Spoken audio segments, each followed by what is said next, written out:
Thank you for joining us today on Pack 14 as we share information about emergency preparedness here in Wicomico County. I'm David Fitzgerald, the Emergency Management Coordinator, and we have with us today David Shipley, our Director of Emergency Services. Welcome to the show today, David. Glad to be here. Can you tell us a little bit about the Emergency Services Department and what you're responsible for in Wicomico County? Yes, the reason I'm here today talking with you is about hurricane preparedness, okay? And my department is responsible for developing the response and recovery plans that are associated with such an event. We're responsible for preparing these plans for approximately 100,000 people that live in Wicomico County. The hurricane season runs from June 1st through the end of November, with the bulk of it and the most concern for the severe storms being the middle of August through the middle of October. We must always remember that hurricanes and tropical storms can produce catastrophic results and catastrophic damage related to storm surge and also winds that can get up to an excess of 155 miles per hour. Also associated with hurricanes is the rain, heavy rains, and the flooding. And we have a lot of ways we can let the public know about these events. Your website, wicomicocounty.org/ES is a good idea. What's another way that the public can learn about these disasters and where to take action? One of the most important things for the public to do is be sensitized to knowing when emergency events that may affect the area are occurring. They need to have what we would say is a heads up that something is going on or is about to go on.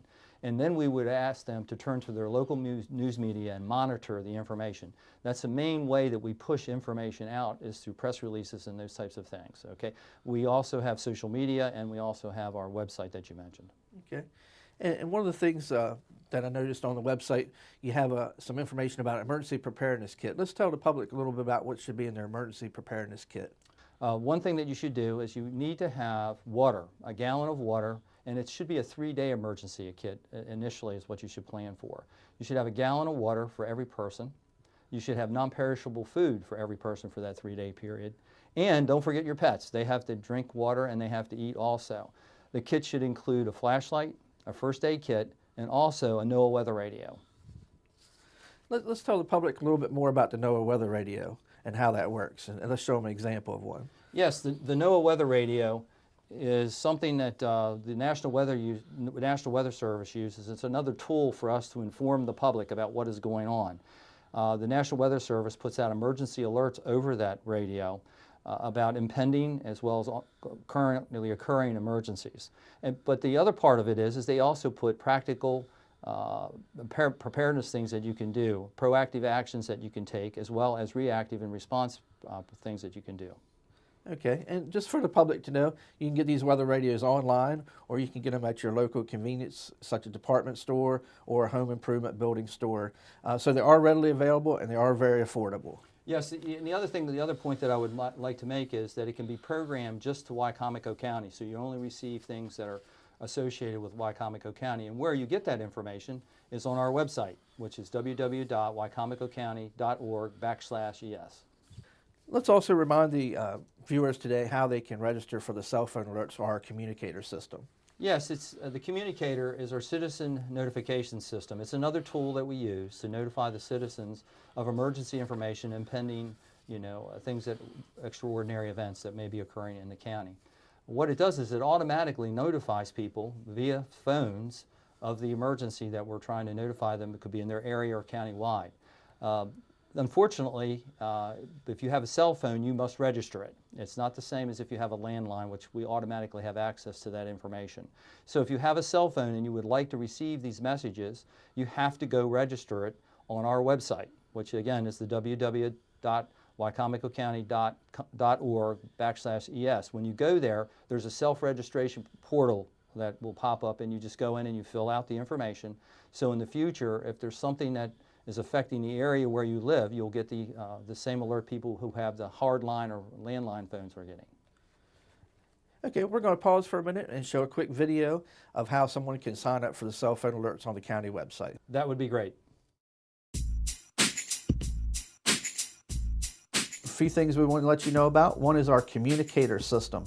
You need to go to the Wicomico County website, www.wicomicocounty.org.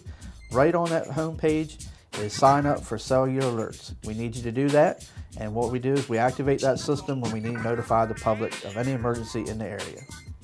We'd use that communicator system for emergency alerts such as missing persons, critical weather information should we have a hazardous materials incident in the area and we want you to shelter in place, which is to stay in your house or your business, or we ask you to evacuate to a certain area. We do not use the communicator system for any sort of generic announcements, advertisements, nor do we disclose the information to outside parties. It is for emergency use only. Again, to register for the communicator system, it's our county website, www.wicomicocounty.org, and click on the link that says sign up for cellular alerts. If you have any difficulty with that, please call our office, 410-548-4820.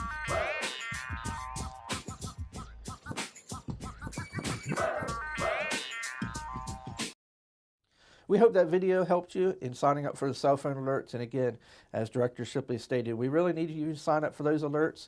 Also important to note, we will not activate those unless it's a call to action. You will not receive any calls for general information. It's going to be a call to action, something we want you to do, whether it's tune to media or evacuate or where a shelter is. We will not use those cell phone alerts for general information. Mr. Shipley, can you give us some examples of where you've used that system before to notify the public? We use it during hurricane situations where we believe storm surge is going to cause a problem with water. The people that live in the storm surge area will receive that phone call. We've used it when we were looking for lost children in a geographical area where the police say the child might be. We've used it to call the residents in those areas. We've used it on accidents. We've used it on train situations where we want the population to know what's going on and possibly shelter in place. We've used it on barricade situations and operating with the, again, law enforcement, again, to give the citizens in the area a notice of what is happening, and again, possibly sheltering in place situations, something like that. Okay, good. Again, to emphasize, this is just for emergencies, so please feel free to use that video and sign up for those cell phone alerts. We've mentioned the website quite a few times. Let's explain how you can go on the website and look at the evacuation areas, the interactive things that you've got programmed in the website. Yes, when we have an impending event such as a hurricane or tropical storm that we believe is going to, where we're going to ask for voluntary evacuations of specific areas, and we do this based on storm surge, which is the water, you can go onto our site and you can actively go in and type in your address and find out whether you're in an evacuation area. We also publish a PDF map that you can look at, and there are you can call 211 and they can look at a hard copy of an alphabetical listing and also help you that way if you have any questions. So we've tried to make sure that people who are being asked to evacuate are the ones that are evacuating. I would add one thing, that there is another group of individuals that we would possibly ask to evacuate that is not concerned with the storm surge, it's the water. It's concerned with the winds that you heard me talk about at the beginning of the show. That would be the people that live in our 22 trailer parks. Based on the extreme winds that we may be faced with, we may ask those folks to also evacuate. Now, when we say evacuate, or ask you to evacuate, what we want you to be prepared to do in your preparations for an event that could be coming is to determine, where would I go if for some reason I was asked to evacuate? And we're talking about local evacuations. What we would suggest and for you to consider is you should go to friends and family. You should go to hotels and motels. And we have learned through our experience that some people that own private businesses out of the evacuation areas will actually physically go to their business and stay there throughout the period of time that they've been asked to voluntarily evacuate. There is another alternative, and that is the public shelter. We would say to you that should be a shelter of last resort. We will identify the shelter per the event that's occurring. We do not do that ahead of time. And I want to make and stress and emphasize that our public shelters are pet accommodating. If you have a pet or something, you will be welcomed into the shelter, so there would be no problem with you coming there. That's wonderful, and we want to let the public know that these are shelters of last resort. You are going to be provided basic accommodations. So let's share with them just a few of the basic things that you need, because as Director Shipley said, should be your last resort. As he mentioned, we want you to go to family and friends, other places out of the area, hotels first. So it's going to be basic accommodations, and we'll give you a little example of some of those basic accommodations that you'll receive at the shelter, along with being pet friendly. Yes, if you go to the shelter, first of all, you need to know it is a secure facility and it will be safe. They are run by our Department of Social Services, so the support network to support you as far as health people, nurses, those types of things will be there. Law enforcement has a presence also there. Now, when you come in, he's indicated that it's a shelter of last resort. And what I like, the example I like to use when I'm talking about this is, you know, we all know what a cruise ship looks like. And you all know what that boat that's hanging on the side, that lifeboat is. This is a lifeboat. It is not the cruise ship luxury, okay? When you come into the shelter, you will be provided space for a cot, you'll get a blanket, and you will get a pillow. And there's also resources there to deal with children, that type of thing. And you will be fed. You will get 3 meals a day as long as you're in the shelter. Now, there's certainly things that you can bring. If you have a special diet, you should bring it. That's very important. Medications are very important too, although we have procedures and processes in place to help those who may not bring them to address that. Remember, I indicated the health department has a presence there. You need to bring hygiene items with you. And if you have children, you need to bring possibly things for them to play with, because they're going to, remember, this is a shelter, and if you're in the shelter during the brunt of the storm, you're going to be locked down in here. It's for your own safety and your own protection. You know, the hygiene items are very important that you bring, and anything else that you think might be special. But you can go to our website and you can find out about sheltering activities and things to bring to the shelter on the department website, again, the www.wicomicocounty.org/ES. Okay. Well, we hope this information that we've shared with you today prepares you for the hurricane season. Please watch our website, and you can always call our emergency management office at 410-548-4820 for additional assistance. And we thank you for taking the time today on PAC 14 as you learn emergency preparedness information here in Wicomico County.